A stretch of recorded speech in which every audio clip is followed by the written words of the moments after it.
Hi, everyone. Thanks for coming. I'm Ramey Pinson. I'm a senior. I'm the RA of Green, economics philosophy major, which you'll hear about in a second.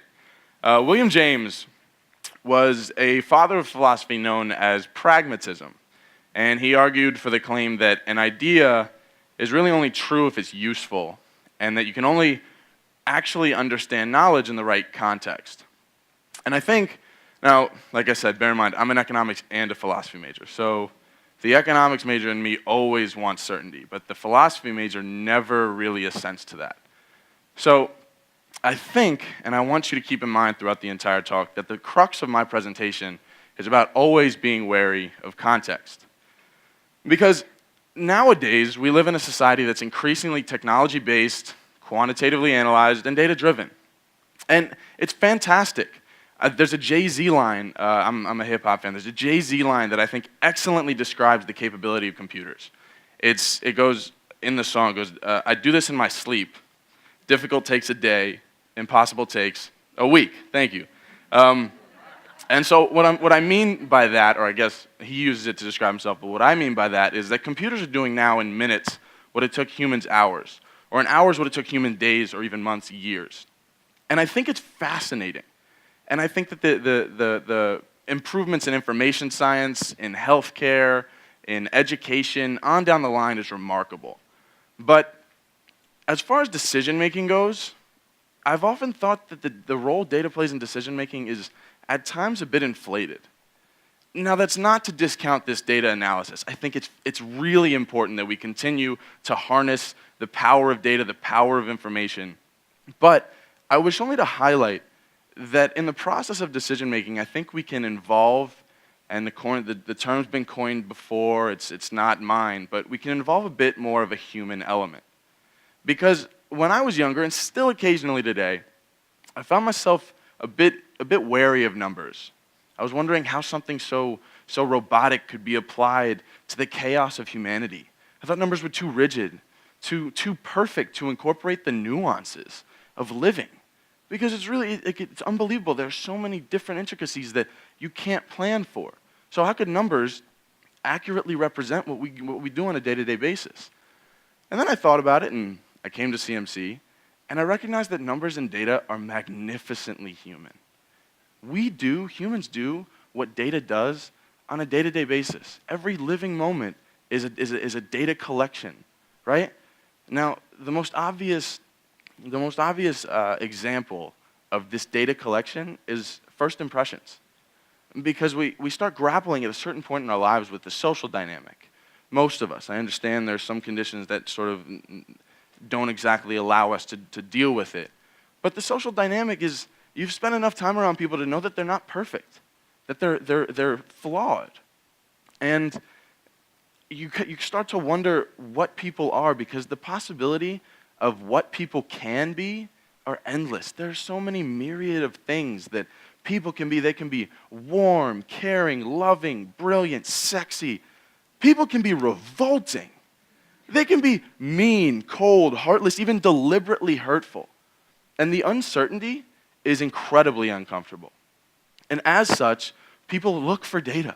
They look for anything, clues. They search energetically. Although on the surface they try to play it as cool as possible. They look energetically for any sort of piece of information that can give them a better idea about the person with whom they're conversing or standing across, what type of person they're going to be, right? It's unbelievable. We do it on a day-to-day basis, and it's ceaseless. But now I want to bring it back to CMC at this point, because you might be wondering how does this relate?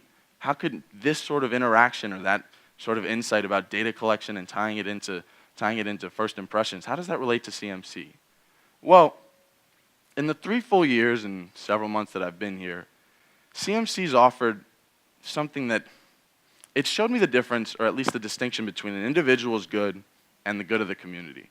And now that, if any of you are philosophers, that might sound odd and it might sound eerily utilitarian. But that's not the aim. The aim is only to say that in my time here, I've navigated the difficulties of decision-making, or at least learned to do so, because at the core, often the difficulty in decision-making lies in really choosing what's best, when best is defined by multiple people in multiple ways. And so you continue on and you try to see what exactly is best. And often that comes in what the value of an education is. And people ask me all the time, because I'm an RA, they like to come to me. I'm a basketball player, so I get prospective students all the time. And the question is asked to me very frequently, what's the value of a CMC education? And I like to tell them without fail, every single time I get that question, is that CMC is as much a social education, if not more a social education, than a formal one. Here, I've learned, and I'll be kind of candid with you guys, I've learned to be, a lover, I've learned to be a colleague, a teammate, I've learned to be a leader, hopefully. I've learned to be a follower, because every single person here is worth following. But above all, I've learned to be a human being. And it was mentioned earlier what kind of our idea of humanity is.